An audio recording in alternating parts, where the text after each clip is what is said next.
Hello दोस्तों, स्वागत है आपका अपने चैनल द लर्निंग लैब में। और आज की वीडियो में हम हिंदी का एक प्रैक्टिस पेपर लेकर आए हैं जो वीडियो एग्जाम के लिए बहुत महत्वपूर्ण है। तो वीडियो को बिना स्किप के लास्ट तक जरूर देखें। चलो चलते अपने पहले प्रश्न पर। हमारा पहला प्रश्न है, निम्न में से निजवाचक सर्वनाम का उदाहरण है। निजवाचक सर्वनाम का उदाहरण है, वह अपने आप ही सारा काम कर लेती है। यह गाड़ी मेरी है। आपने क्या खाया। वह पढ़ने में बहुत होशियार है। तो सबसे पहले मैं बताऊं चीज, निजवाचक सर्वनाम कौन है, एक बार इनको देख लेते हैं। जैसे निजवाचक सर्वनाम, निश्चयवाचक सर्वनाम देखते हैं सबसे पहले। जो सर्वनाम शब्द किसी व्यक्ति, वस्तु आदि का निश्चय पूर्वक बोध कराते हैं वे निश्चयवाचक सर्वनाम होते हैं। जैसे ये, वह, यह आदि। ठीक है। पुरुषवाचक सर्वनाम कौन से होते हैं, जिन वे सर्वनाम का प्रयोग वक्ता द्वारा सवय के लिए या अन्य व्यक्ति के लिए किया जाता है। जैसे मैं, हम, मुझे, तुम, तुझे, तुम्हारा आदि। ठीक है। निजवाचक कौन से होते हैं, जहाँ सवय के लिए आप, अपना, अपने आप शब्दों का प्रयोग हो वहाँ निजवाचक होता है। प्रश्नवाचक, जो सर्वनाम शब्द संज्ञा के स्थान पर आकर वाक्य को प्रश्नवाचक बना देते हैं। जैसे क्या और कौन का प्रयोग होता है इनमें। अनिश्चयवाचक में जिन सर्वनाम शब्दों से वस्तु, व्यक्ति, स्थान आदि की निश्चितता का बोध नहीं होता वे अनिश्चयवाचक होते हैं। जैसे कुछ, कोई। और संबंधवाचक कौन से होते हैं, जिन सर्वनाम शब्दों का प्रयोग किसी वस्तु या व्यक्ति का संबंध बताने के लिए करते हैं वहां संबंधवाचक। जैसे जो, सो, जैसा, वैसा। ठीक है।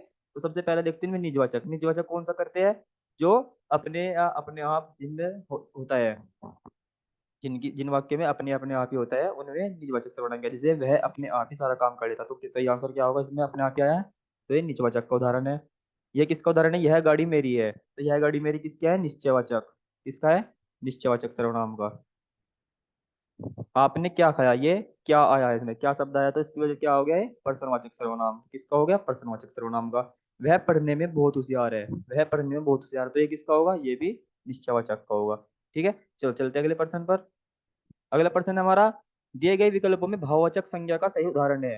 दिए गए विकल्प में भाववाचक संज्ञा का सही उदाहरण, बाल्यपन, बालपन, बाल्यपन। तो इसका सही आंसर क्या होगा, बालपन। सही आंसर क्या होगा, बालपन। ए, ऐ, ओ, औ से परे किसी भी स्वर के होने पर क्रम से अय, आय, औ और औ हो तो वहां कौन सी संधि होती है, वहां कौन सी संधि होती है। इसका सही आंसर क्या होगा, अयादि संधि। वहां कौन सी होती है, अयादि संधि। अगला, जलोग शब्द का उचित संधि विच्छेद। जलोग शब्द का उचित संधि विच्छेद कौन सा होगा, जल प्लस ओग। इसका सही आंसर क्या होगा, जल प्लस ओग।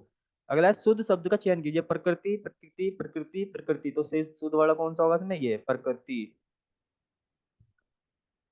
निम्नलिखित विकल्पों में प्रतिकूल का पर्यायवाची, प्रतिकूल का पर्यायवाची। इसका प्रतिकूल का पर्यायवाची क्या होगा, विपरीत। प्रतिकूल का क्या होगा, विपरीत। सबसे गंभीर समस्या क्या है, प्राकृतिक संसाधन, पर्यावरण प्रदूषण, जल और भूमि। इनमें से कोई नहीं। कौन सी है, पर्यावरण प्रदूषण सबसे गंभीर समस्या है।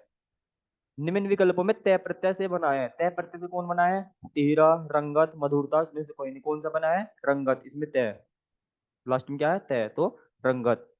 उप उपसर्ग से कौन सा शब्द बना है, उप उपसर्ग से कौन सा शब्द बना है, उच्चारण, अपमान। कौन सा बना है, उपमान, उपमान। इसका सही आंसर होगा। अगला है, अभिज्ञान शब्द में उपसर्ग है। अभिज्ञान शब्द में उपसर्ग कौन सा लगा है, अभिज्ञान शब्द में क्या लगा है, अभी। तो कौन सा है, अभी। इसका सही आंसर क्या होगा, अभी। अगला प्रश्न है, मेहनत करने वालों की उन्नति होती है। इस वाक्य में रेखांकित शब्द के विपरीतार्थक शब्द कौन सा है। उन्नति का विलोम शब्द कौन सा है, अवनति। क्या होता है, अवनति।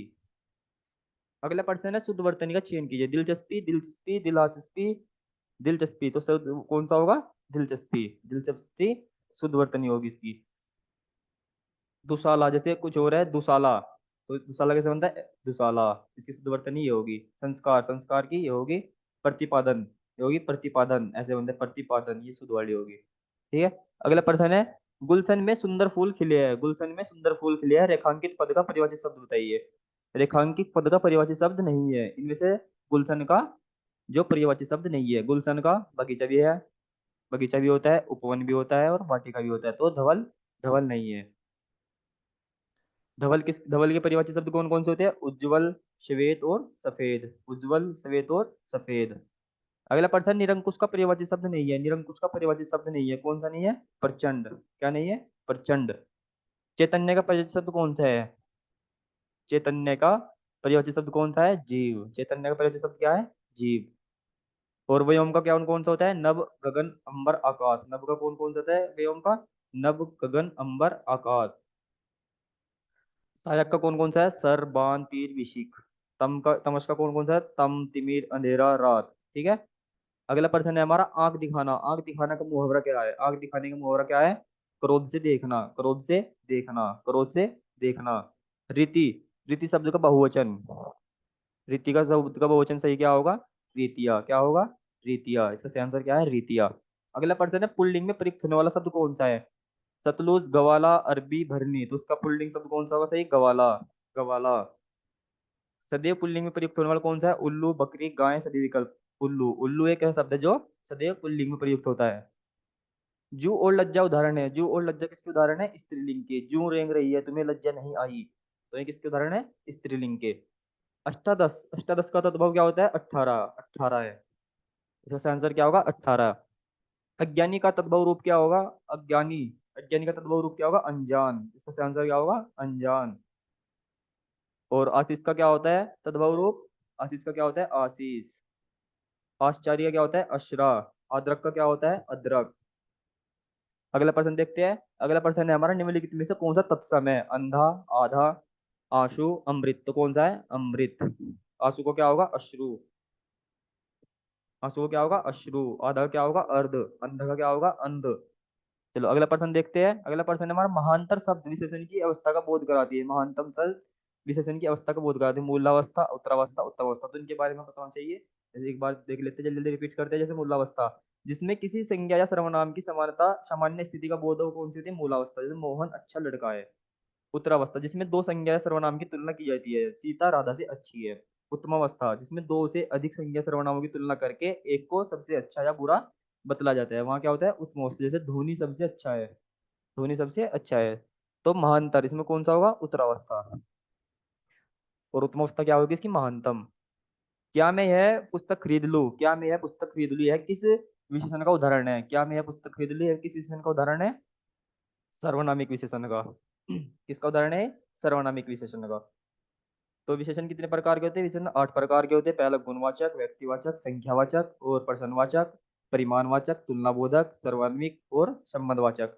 अगला प्रश्न देखते हैं। अगला प्रश्न है हमारा, श्याम बहुत तेज बोलता है। वाक्य में कौन सी क्रिया है? श्याम बहुत तेज बोलता है। तो वाक्य में कौन सी क्रिया है? अकर्मक क्रिया है। अकर्मक क्रिया है। सीता खाना खाकर खेलने गई। सीता खाना खाकर खेलने गई, इसमें कौन सी क्रिया है? पूर्वकालिक क्रिया है। पूर्वकालिक क्रिया। सीता खाना खाकर, खाना खाकर फिर खेलने गई। पहले खाना खाया फिर खेलने गई, इसमें कौन सी क्रिया है?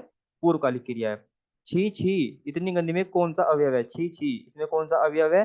विस्मयादि बोधक। विस्मयादि बोधक।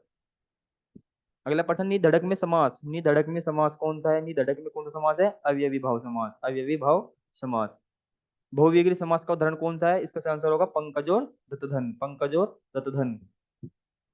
रोहन ने दिनेश को डंडे से मारा। रोहन ने दिनेश को डंडे से मारा, इसमें कौन सा वाच्य उदाहरण है? कौन सा वाच्य है? कृतवाच्य। सही आंसर क्या होगा? कृतवाच्य। सही आंसर क्या होगा? कृतवाच्य।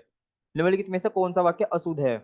मुझे आज अपनी बहन को इंदौर भेजना है, ये सही है। हम एक ध्वज के नीचे इकट्ठे हुए, ये सही है। यह प्रातःकाल का दृश्य बड़ा ही सुहावना होता है, ये सही है। मैं उपेक्षा करता हूँ कि तुम यह काम कर लोगे, ये गलत है। इसका आंसर ये होगा सही। उपेक्षा की जगह क्या होना चाहिए था यहाँ पर? उपेक्षा की जगह क्या होना चाहिए था? अपेक्षा। क्या होता? अपेक्षा। अपेक्षा। अगला प्रश्न है, समुच्चरित भिन्नात्मक शब्द कटक और कंटक के अर्थ। कटक और कंटक के अर्थ। कटक और कंटक के अर्थ। इसका सही होगा, कटक का क्या होता है? सेना का समूह। और कंटक क्या होता है? कांटा। सेना का समूह और कांटा। अगला प्रश्न है, समुच्चरित भिन्नात्मक में प्रधान और प्रदान। प्रधान और प्रदान। प्रधान क्या होता है? मुख्य। प्रदान क्या होता है? किसी को कुछ देना। तो इसका सही आंसर क्या होगा? मुख्य देना। मुख्य और देना। गरीब और दिवस का देखते हैं। गरीब का क्या होता है? दीन। गरीब का क्या होता है? दिन। और दिवस का क्या होता है? दिन।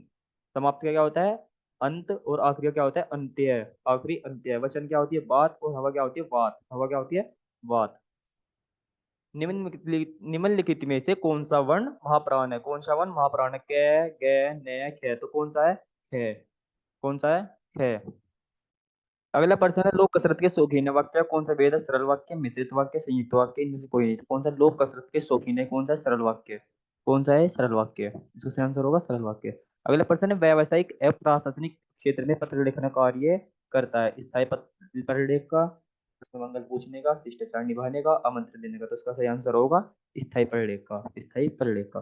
अगला प्रश्न है, निम्नलिखित टिप्पणी लेखन में उच्च अधिकारी किस ओर हस्ताक्षर करते हैं? दाईं ओर, बाईं ओर, मध्य में, पत्र के आरंभ में। तो इसका सही आंसर होगा दाईं ओर। सही आंसर होगा दाईं ओर। चलो वीडियो को समाप्त करते हैं। और अगर आपको वीडियो अच्छी लगी हो तो हमारी वीडियो को लाइक करें और हमारे चैनल को सब्सक्राइब करें। थैंक यू दोस्तों। जय हिंद।